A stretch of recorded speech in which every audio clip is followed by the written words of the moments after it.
والحمد لله والصلاة والسلام على رسول الله وأشهد أن لا إله إلا الله وحده لا شريك له وأشهد أن محمدا عبده ورسوله أما بعد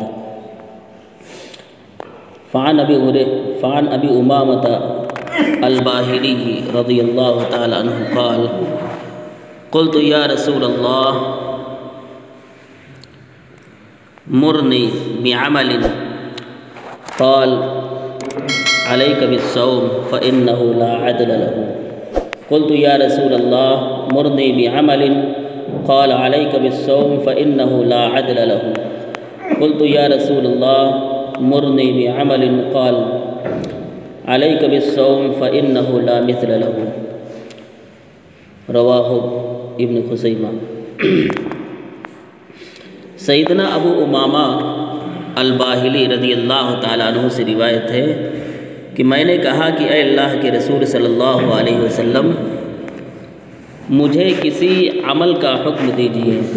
آپ صلی اللہ علیہ وسلم نے ارشاد فرمایا کہ روزے رکھا کرو کیونکہ اس کے برابر کوئی چیز نہیں ہے۔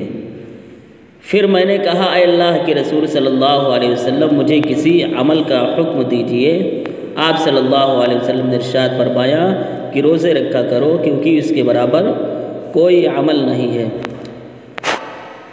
میں نے پھر کہا اے اللہ کے رسول صلی اللہ علیہ وسلم مجھے کسی عمل کا حکم دیجیے۔ آپ صلی اللہ علیہ وسلم نے ارشاد فرمایا کہ روزے رکھا کرو کیونکہ اس کی مثل کوئی چیز نہیں ہے، یعنی عمل میں اس کے برابر کوئی عمل نہیں ہے۔ عمل ثواب کے لحاظ سے کوئی بھی عمل روزے کے برابر نہیں ہے۔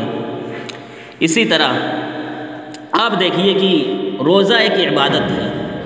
کوئی بھی عبادت ہو آپ 5 منٹ کریں گے، 10 منٹ کریں گے، 20 منٹ یا زیادہ سے زیادہ آدھا گھنٹہ، مگر روزہ ایک ایسی عبادت ہے کہ آدمی 12 گھنٹے 13 گھنٹے 15 گھنٹے بھوکا رہ کر یہ عبادت کو انجام دیتا ہے۔ یعنی روزہ گویا کہ 15 گھنٹے 15.5 گھنٹے 16 گھنٹے آدمی اس عبادت کو انجام دیتا ہے، اور اس عبادت کے اندر اس روزے کے اندر وہ کسی قسم کے بھی غلط کام کو نہیں کرتا ہے، صرف روزے کی نیت کر لیتا ہے، کھانا پینا جھوٹ فریب اور دوسرے جتنے گناہ ہوتے ہیں ان تمام گناہوں کو چھوڑ دیتا ہے۔ اس لیے ہر اس شخص کو چاہیے جو روزہ نہیں رکھتا ہے اس عبادت کی طرف اس کو دھیان دینا چاہیے۔ اسی لیے روزے کے جیسے کوئی عبادت ہے ہی نہیں۔ آپ دیکھیے جو لوگ روزہ نہیں رکھتے ہیں ان کے بارے میں صحیح ابن خزیمہ وغیرہ کی روایت میں ہے کہ سیدنا ابو ہریرہ رضی اللہ تعالیٰ عنہ بیان کرتے ہیں کہ نبی کریم صلی اللہ علیہ وسلم منبر پر چڑھے۔ آپ صلی اللہ علیہ وسلم نے 3 مرتبہ آمین آمین کہا۔ لوگوں نے پوچھا کہ اے اللہ کے رسول صلی اللہ علیہ وسلم آپ نے اس سے پہلے تو کبھی ایسا نہیں کیا تھا کہ آپ نے آمین آمین کہا ہو منبر پر چڑھتے ہوئے؟ اللہ کے رسول صلی اللہ علیہ وسلم نے کہا کہ میرے پاس جبریل علیہ السلام آئے تھے، انہوں نے کہا کہ جو شخص اپنے والدین کو بڑھاپے کی حالت میں یا والدین میں سے ماں باپ میں سے کسی ایک کو بڑھاپے کی حالت میں پایا اور اس کے والدین ماں باپ یا ماں باپ میں سے کوئی ایک اس کو جنت میں داخل نہ کروا سکا، ایسے شخص کی ناک خاک آلود ہو، ایسے شخص کی معاشرے میں عزت نہ رہے، ایسا شخص اللہ رب العالمین کی رحمت سے دور ہو جائے، اللہ رب العالمین کی مغفرت سے دور ہو جائے۔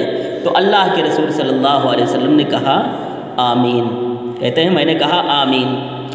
پھر جبریل علیہ السلام نے کہا، دعا کرتے ہوئے کہا کہ جس شخص کے اوپر رمضان المبارک کا مہینہ داخل ہوا ہے اور وہ اپنی مغفرت نہ کروا سکا تو اے اللہ تو ایسا شخص ایسے شخص کی ناک خاک آلود ہو، اللہ رب العالمین ایسے شخص کو اپنی رحمت سے دور کر دے۔ تو میں نے کہا آمین۔ پھر جبریل علیہ السلام نے کہا کہ جس شخص کے پاس آپ کا ذکر کیا جائے اور وہ شخص آپ پر درود نہ بھیجے تو اس شخص کی ناک خاک آلود ہو۔ اللہ کے رسول صلی اللہ علیہ وسلم نے کہا، میں نے کہا آمین۔ اب یہ دیکھیے، یہ 3 عمل ہیں، ان میں سے ایک رمضان المبارک کا مہینہ بھی ہے، یعنی کسی شخص کو رمضان المبارک کا مہینہ مل جائے اور پھر اس کی مغفرت نہ ہو، یعنی رمضان المبارک یوں ہی ضائع چلا جائے، تو ایسے شخص کی مغفرت نہیں ہوگی اور ایسا شخص ذلیل اور رسوا آدمی ہے۔ ایسے شخص پر اللہ رب العالمین کی رحمت نہیں نازل ہوگی، ایسے شخص پر اللہ رب العالمین کی نازل ہونے والی برکت نہیں ملے گی ایسے شخص کو، اور ایسا شخص جنت میں داخل نہیں ہوگا۔ اس لیے رمضان جو ہمارے پاس آیا ہے ہم اس کو غنیمت سمجھیں۔ آپ دیکھیے، جو لوگ روزہ نہیں رکھتے ہیں، اللہ کے رسول صلی اللہ علیہ وسلم خواب میں دیکھتے ہیں کہ ایسے لوگ جو روزہ نہیں رکھتے ہیں یا روزہ نہ رکھ کر دن میں کھاتے پیتے رہتے ہیں، اللہ کے رسول صلی اللہ علیہ وسلم نے دیکھا کہ وہ الٹے لٹکے ہوئے ہیں اور ان کے منہ چیرے جا رہے ہیں، ان کی بانچیں چیری جا رہی ہیں، ان کے منہ، ان کے گلفڑے چیرے جا رہے ہیں اور ان کے منہ سے خون بہہ رہا ہے۔ تو روزہ نہ رکھنے والوں کو ایسی سزا دی جائے گی۔ اس لیے ہمیں چاہیے، رمضان المبارک کا مہینہ ہے، ہم روزہ رکھیں اور اس مہینے کے اندر زیادہ سے زیادہ عبادت کر کے اللہ رب العالمین کو راضی کر لیں۔ رمضان کے ساتھ ساتھ دیگر نیک اعمال بھی اس رمضان المبارک میں ہم انجام دیں۔ قرآن کریم کی تلاوت کریں، اللہ رب العالمین کی اطاعت کی زیادہ سے زیادہ کوشش کریں، گناہوں سے دور رہیں، نیکی کے جتنے بھی کام ہوں، صدقہ و خیرات اور بھلائی کے جتنے بھی کام ہوں ان کو ہم انجام دیں۔ اللہ رب العالمین سے میری دعا ہے کہ یا العالمین ہم تمام کو ان میں سے جو بہترین بات ہے اس پر عمل پیرا ہونے کی توفیق عطا فرما۔ اے اللہ، ہمارے گناہوں کو بخش دے، ہماری خطاؤں کو معاف فرما دے، ہم پر رحم فرما، ہمارے نیک اعمال کو قبول کر لے۔ اے اللہ، جب تک اس دنیا میں جیے اسلام اور ایمان پر جیے، اور جب ہمارا خاتمہ ہو تو اسلام اور ایمان پر خاتمہ ہو۔ آمین، تقبل یا رب العالمین۔